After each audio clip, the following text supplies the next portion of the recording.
right, can you hear me okay? All right, I'm going to just jump in here. In this debate, I will not be defending Trump's rhetoric, which has well proven to be divisive in its intent, but will instead be demonstrating the intensifying effect that the liberal media has on its rhetoric, making it exponentially more divisive. To understand this intensification, we must first attempt to define liberal media. An extensive web search has led me to the conclusion that liberal media is a catch-all phrase that includes anything that isn't Fox News and Breitbart.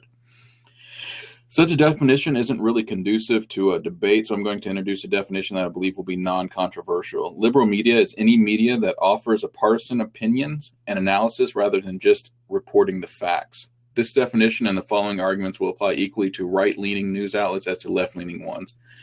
But in the spirit of debate, I will largely focus on media outlets that are considered to be left-leaning. Historically, and according to journalistic ethics, a news outlet is supposed to remain unbiased in its reporting of facts. This worked well when news outlets could use their entire network of programming to support their news organizations. Everything changed when 24-hour news cycles came into effect. Suddenly you have news organizations that were relying on their own content to draw advertising dollars. This need for continuous viewership naturally led them to report what their audience wanted to see and how they wanted to see it. This also made it necessary to do more than just report the facts. News outlets began analyzing the facts and offering up their own opinions. This became a naturally self-selecting system where opinions that increased viewership became popular and those that didn't disappeared. And thus the modern liberal arts media was born. Modern liberal media takes a sound bite of factual news and embeds it within divisive rhetoric that is designed to immediately force the consumer into an us versus them mentality and create a conflict where conflict doesn't necessarily exist. As the father of yellow journalism, William Randolph Hearst once said, "You furnish the pictures, I'll furnish the war." Back in the 1890s, Hearst knew that conflict sold newspapers, and it still does today. So let's be clear, this has not only impacted the coverage of presidential rhetoric and political coverage in general, but also the vast majority of the news coverage. Take any story, be it the president, police shootings, war, terrorism, mass shootings, gay marriage, football protests, dog shows, kids selling lemonade, and you'll find that each of the branches of liberal media taking different sides, bring in experts to explain why anyone taking the other side of the argument is simply ignorant and on the wrong side of history. With that opening, I will pass you the mic. Okie doke. I'm glad to talk about the impact of media on Trump, and I'm glad that my opponent and I can agree that many of Trump's remarks are not defensible and shouldn't be talked about as simply remarks, but they are truly offensive. Now, the big question of this resolution I want to hone in on is the word cause. Now, if we're going to say that the media actually causes more divisiveness than Trump's rhetoric, we have to be looking at actual cause and effect. And what my opponent has illustrated throughout his case is that the media sometimes says inflammatory things, but he's not proven that they are the source, that they are the beginning, the inception of the divisiveness. So I have two key arguments. My first argument is addition versus inception. Look, I'm not going to say that the liberal media is perfect, and I'm not going to, that's obvious, but I'm clearly not going to defend that they have no influence in how divided people are. The truth is they do. But the impact that they have is considerably smaller than Trump's because they are simply in addition to the problem. They are not the beginning of the problem. They don't start out by offering inflammatory remarks and wait for the public to listen. I want to offer some proof of this. In the 10 days after Trump's election, there were over 900 counts of hate crime and intimidation speech, often racially motivated or sexist, etc. The thing is, if the liberal media were responsible for more divisiveness, we would see more crime, more problems being resulted from their remarks instead of just Trump's. Let's get on to my second argument of domestic versus global. Now, it's very interesting to note the resolution doesn't just say in America. It just talks about divisiveness in general. And while the media does have somewhat of an impact, a marginal one within the United States, think about Trump's impact to the entire world. Trump has gotten like hair-splittingly close to pricking World War III with North Korea by his remarks. When has an American news media ever come close to the amount of danger that we're in as a nation because of their remarks? They just simply haven't.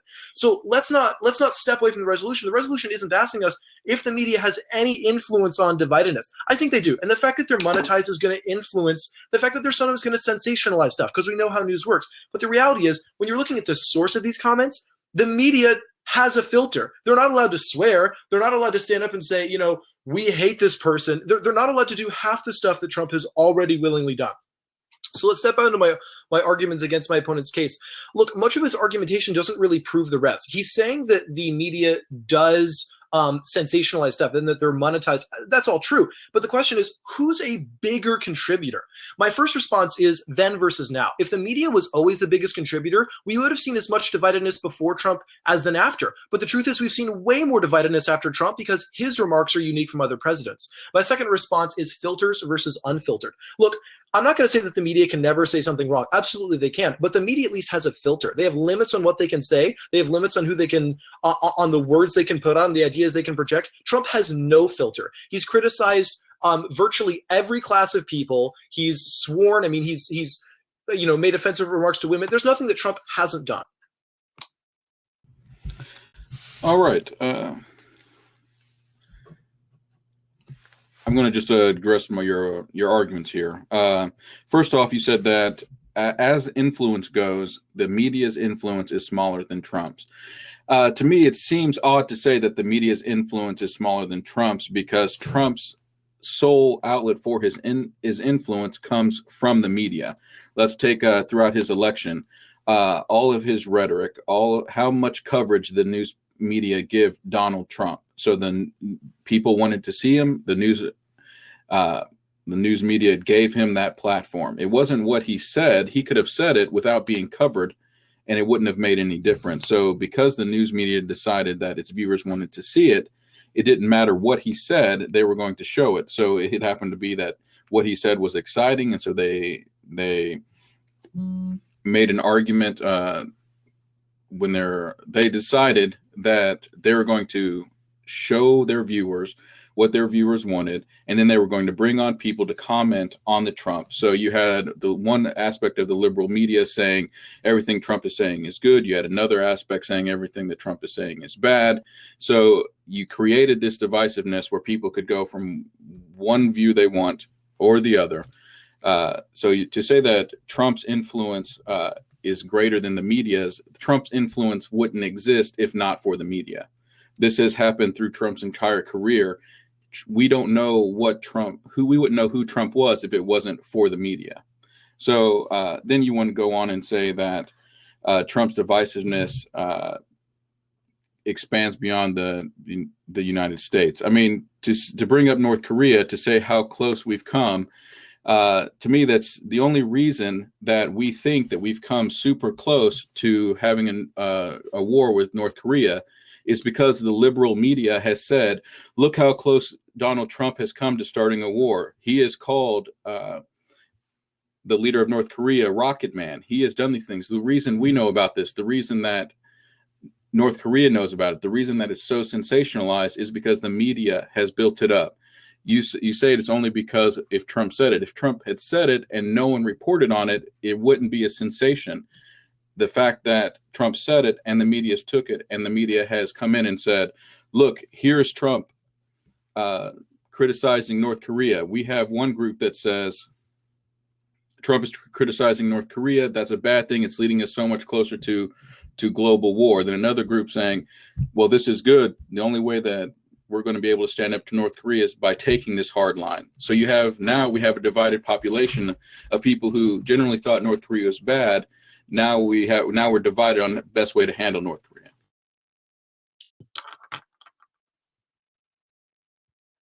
Okay, doke. Let's step down to my opponent's main argument. The thing that he's come back and said is that, well, all of the stuff that Trump has said has ultimately come from the media, so they're the ultimate cause.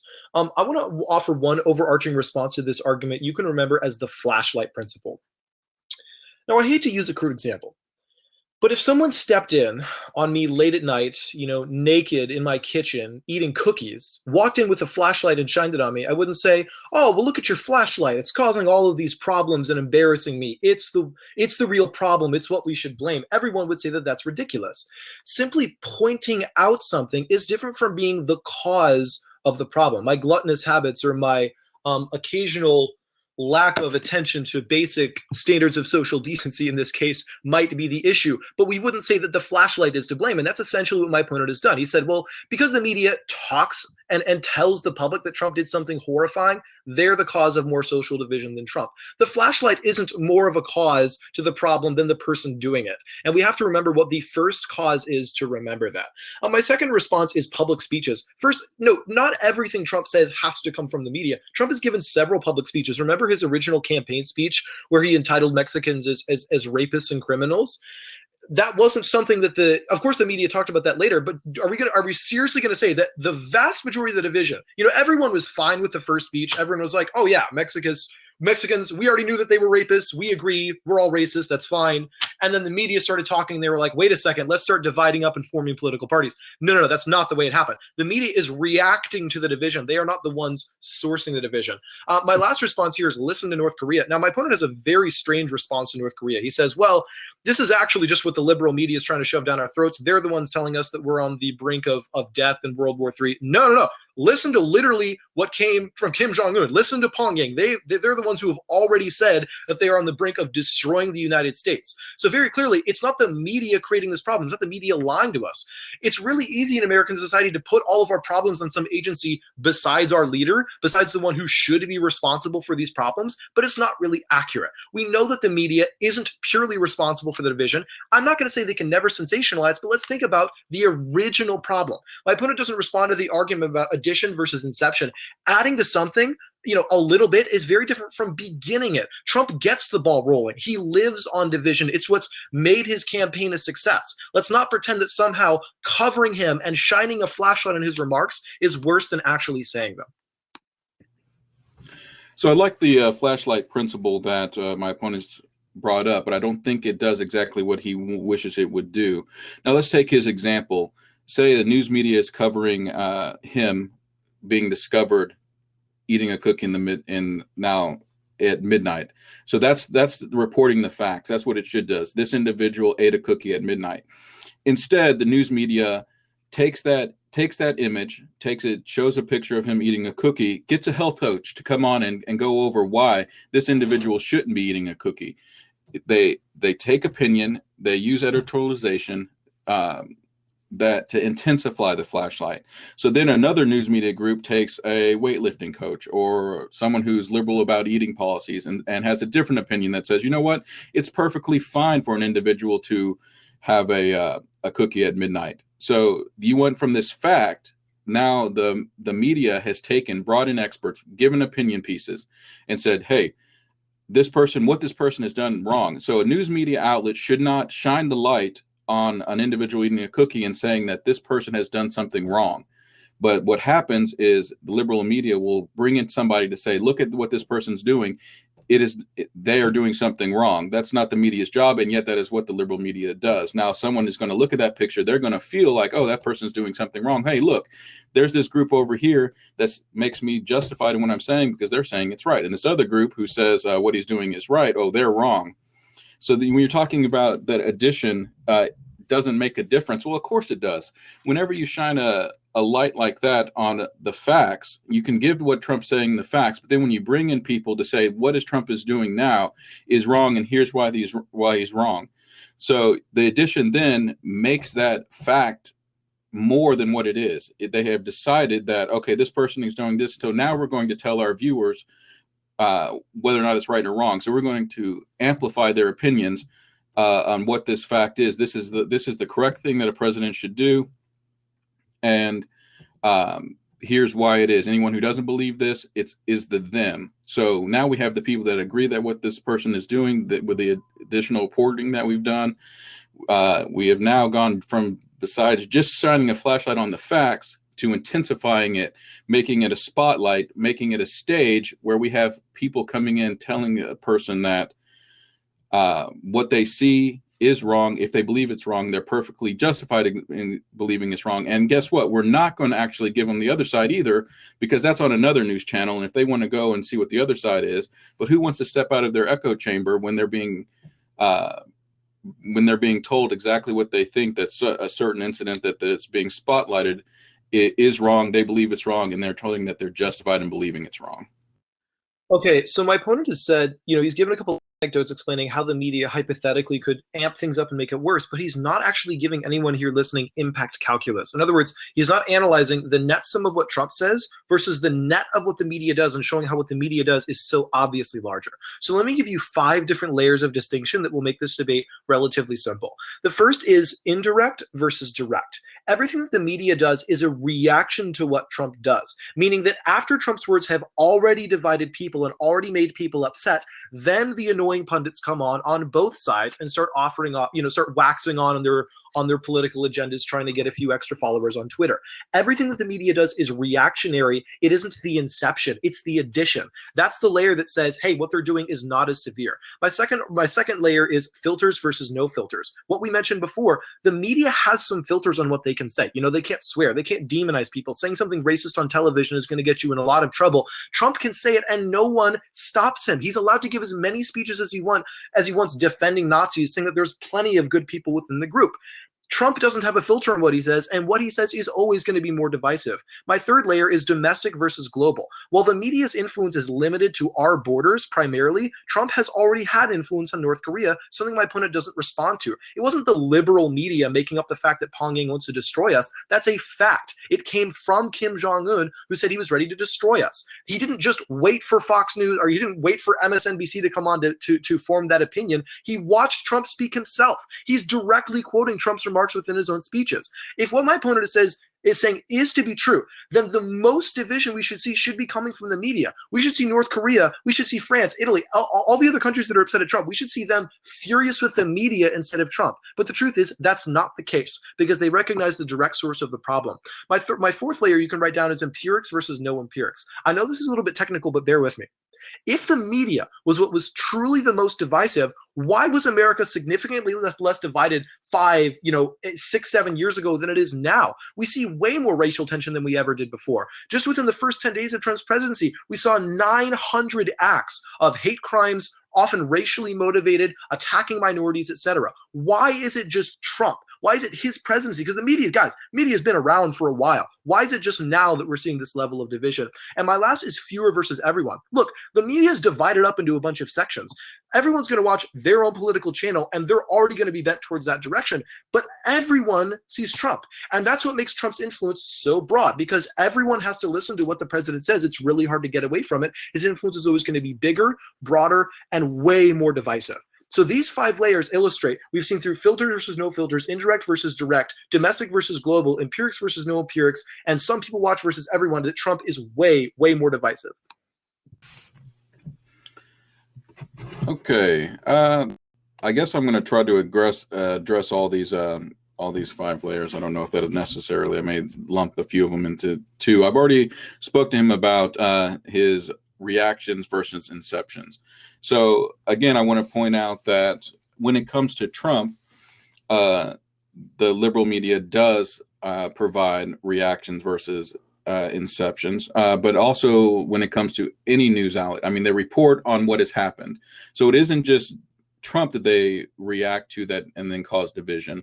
It's every other news story that comes around. I've already mentioned that.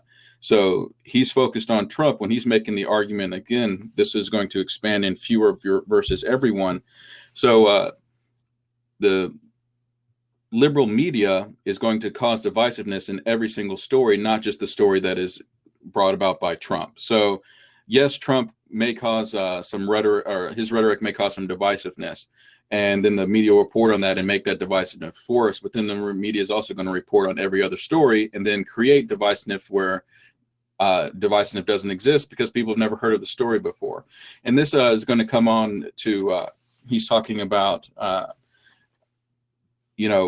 the media doesn't create the news. Well, the media goes out and finds things that would not normally be news, except they make it. We can talk about where Trump likes to grab women. That wouldn't have normally have been news, but then they went out and dug and found it and made it a story. When you talk about fillers versus non-fillers, I'm not sure how that's relevant. It doesn't make his rhetoric because people don't cuss doesn't mean that their rhetoric is less divisive. When you're talking about that news outlets don't impact the global situation or the global interactions that the United States have with other countries. I mean, that's simply false, especially when we're talking about how the population of the United States responds to global events. The only way that Americans know how the globe is going to be reacting is through their news, is through their liberal media. So they get the stories, and those stories are spun. You never get the full speeches. You only get the sound bites. You only get the sound bites that are then turned in and mixed with the liberal media's rhetoric. So I'm just going to finish up by saying that what my opponent has done is made all these different layers that he's saying that, oh, Trump is the instigator because he, in this one portion of the news that's covered by the liberal media, he instigates it. And so the liberal media builds off that. Yes, they do. But when they build off that, they take his words and make them so much worse that people who wouldn't even have heard them now hear them and now think that they're horrible.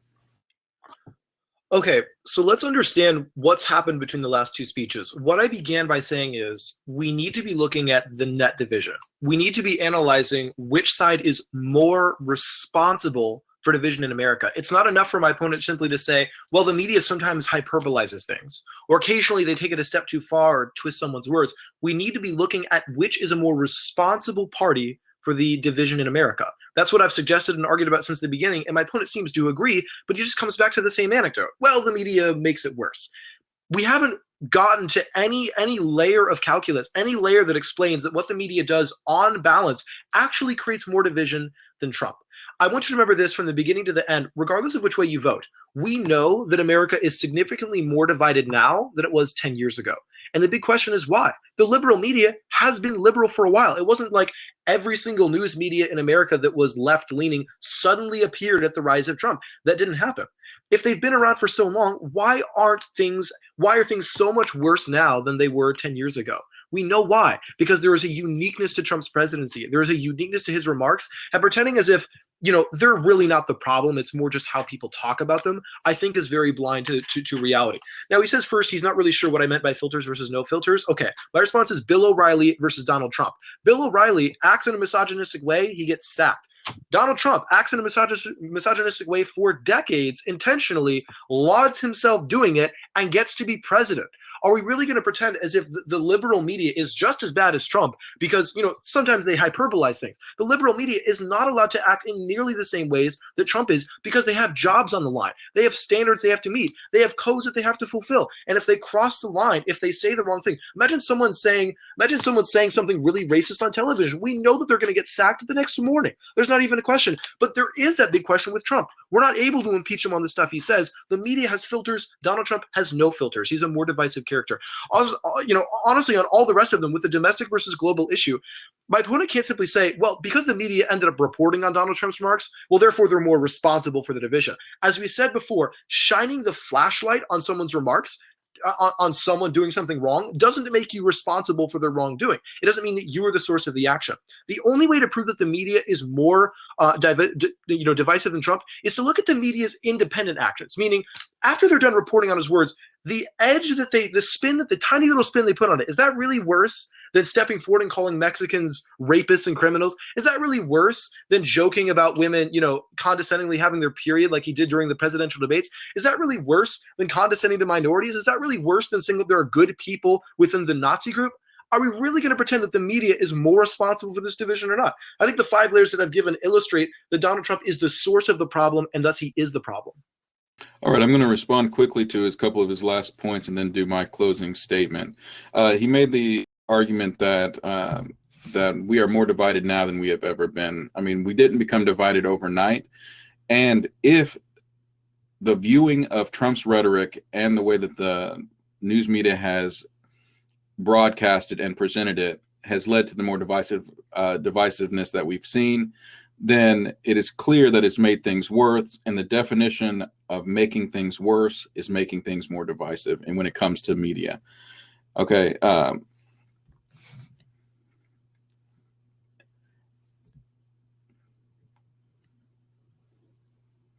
He says, which side is more responsible? Is the news more responsible? the news has a responsibility because it gives access to information to everyone. It governs what people see, how they see it, and the opinions that go along with it. And those opinions, as my opponent has admitted several times, do make what the news is worse. Even if it is worse in a small way, if they present the news and they make it worse and the news itself is divisive, if we both admit that the news that they're reporting on is divisive, and then the media makes it worse, even slightly worse, then of course the media is making the news more divisive, and the media is more divisive. So with that, I'm going to just use my quick closing statement here. I just want to remind the voters of my main points. Liberal media, because it exists in a competitive world, must fight for its viewers.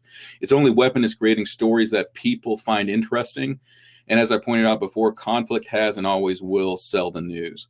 This is why we see every story broken down and distributed in case in rhetoric that aims at certain groups of people. Even if we're to ignore the divisiveness of liberal media that is unrelated to the coverage of a president, which as a voter you shouldn't ignore because it clearly demonstrates that the liberal media combined is more divisive than Trump could ever be alone.